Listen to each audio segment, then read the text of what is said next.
There would be nothing worse in my Bears fandom history than ruining Caleb Williams. We're asking so much of Caleb.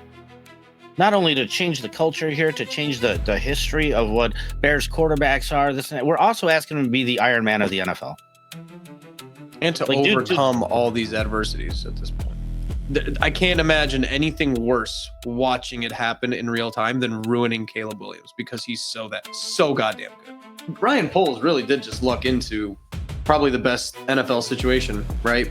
Like we've been talking about, if the Panthers were just a little bit better and you picked 6th and 9th or 7th and 9th, you're just not as much. Like, you still probably come out with, who would it have been? JJ McCarthy, and right? You're probably still taking a quarterback. You're still probably taking JJ McCarthy, and you're probably taking Roma Dunze, and you're still excited and you're still hyped up and everything, but you got the number one bar none prospect in this year's draft, and you get to walk out of that. So the hype off season is now beginning, and you, no matter what, like even if Caleb Williams doesn't end up being the best quarterback in this class, which is super possible, it's still super fun to speculate, and you should be a good team. But man, kind of need to be a little bit more consistent with your expectations as a fan base with Caleb Williams, because I feel like a lot of it's going to end up being contradictory.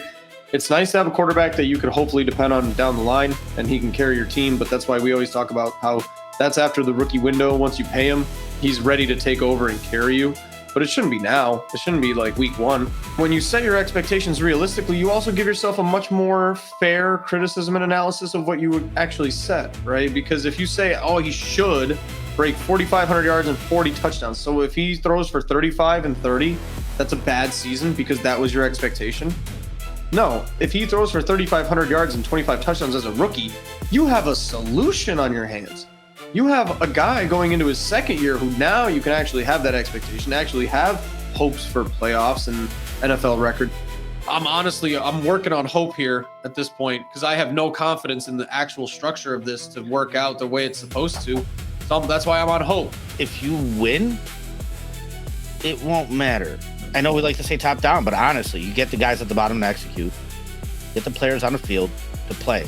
I think everything, eye test wise, stat wise, everything, he has been excellent. It's hard to pinpoint those things and be able to work on them when chaos is going all around. Every play, you're dealing with a chaotic situation, and then the one time you get a clean pocket and you miss an empty throw, you're going to get, burned for it in the media, and people are going to take screenshots of it and be like, see, look. And it's like, dude, how can you expect somebody to perform like that when the consistency is just not there?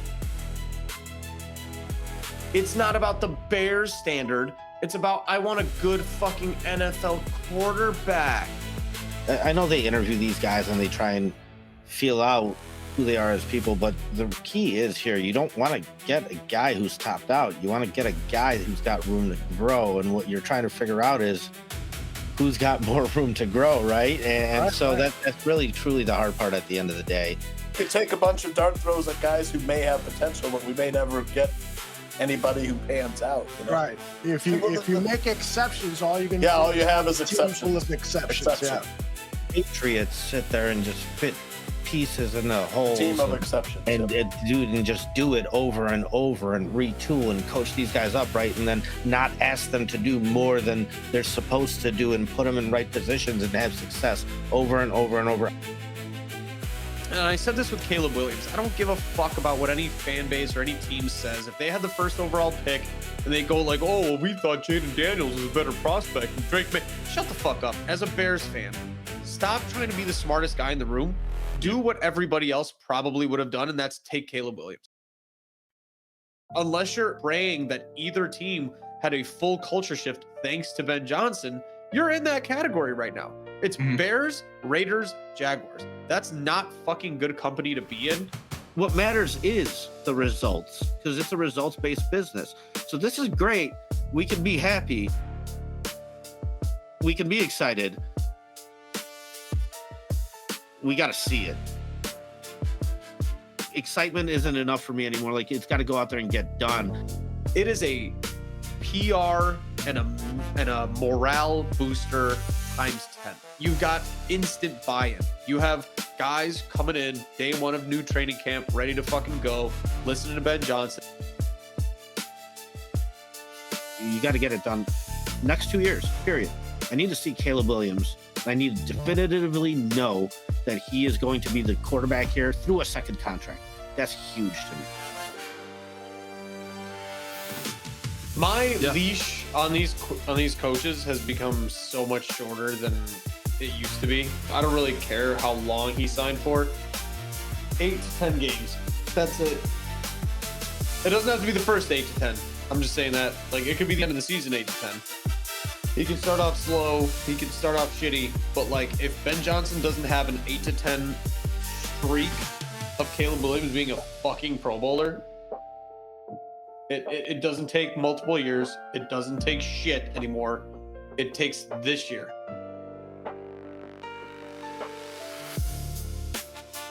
The closest comparison to a young quarterback that I can say Caleb is at this point, there's no career trajectory compared to Caleb Williams that is anywhere comparable in terms of a good Hall of Fame future quarterback than Tom Brady right now. So I think you see the potential, and the reality is now you just got to make that consistent over the course of the whole season. He's done enough to be the Bears quarterback until further notice. That's not an argument. There's no more replacing him talk. There's no more benching him talk. None of it. Caleb in college didn't huddle. He didn't motion. There was a lot of things that was very stationary offense. Here, that is the hallmark of Ben Johnson's offense. A lot of multiplicity, a lot of different formation variations. His biggest weaknesses have not become a strength yet. The biggest weaknesses from last year was sack numbers. And I think he took a lot of them on his own. There's still a lot of work, obviously, but this is exactly Tom Brady's MO. Go look at his early games. He was a 200-something yard passer.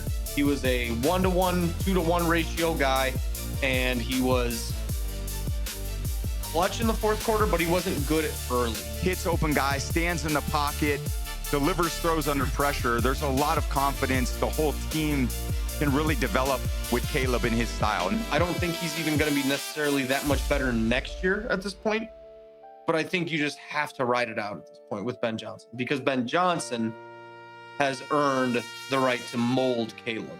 I've said it multiple times. We're going to fight. We're going to fight until the clock says 0. And from there, we'll give it our best shot.